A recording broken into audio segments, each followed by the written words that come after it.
لوگو یہ تمہاری جماعت ایک ہی جماعت ہے اور میں تمہارا پروردگار ہوں، تو میری ہی عبادت کیا کرو۔ اور لوگ اپنے معاملے میں باہم متفرق ہو گئے، مگر آخر سب ہماری طرف رجوع کرنے والے ہیں۔ اب جو نیک کام کرے گا اور مومن بھی ہوگا تو اس کی کوشش رائے گا نہیں جائے گی، اور ہم اس کے لیے ثواب اعمال لکھ رہے ہیں۔ اور جس بستی والوں کو ہم نے ہلاک کر دیا، محال ہے کہ رجوع کریں، وہ واپس نہیں آئیں گے، یہاں تک کہ یاجوج اور ماجوج کھول دیے جائیں اور وہ ہر بلندی سے نیچے آ رہے ہوں، اور قیامت کا سچا وعدہ قریب آ جائے تو ناگہاں کافروں کی آنکھیں پھٹی کی پھٹی رہ جائیں اور کہنے لگیں کہ ہائے شامت، ہم اس حال سے غفلت میں رہے، بلکہ ہم خود ہی ظالم تھے۔ کافرو، اس روز تم اور جن کی تم اللہ کے سوا عبادت کرتے ہو دوزخ کا ایندھن ہوں گے اور تم سب اس میں داخل ہو کر رہو گے۔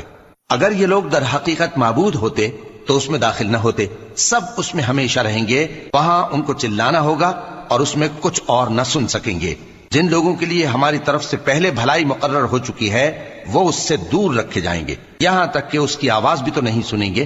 اور جو کچھ ان کا جی چاہے گا اس میں یعنی ہر طرح کے عیش اور مزے میں ہمیشہ رہیں گے۔ ان کو اس دن کا بڑا بھاری خوف غمگین نہیں کرے گا، اور فرشتے ان کو لینے آئیں گے اور کہیں گے کہ یہی وہ دن ہے جس کا تم سے وعدہ کیا جاتا تھا، جس دن ہم آسمان کو اس طرح لپیٹ لیں گے جیسے خطوں کا تومار لپیٹ لیتے ہیں۔ جس طرح ہم نے کائنات کو پہلے پیدا کیا تھا اسی طرح دوبارہ پیدا کر دیں گے، یہ وعدہ ہے جس کا پورا کرنا لازم ہے،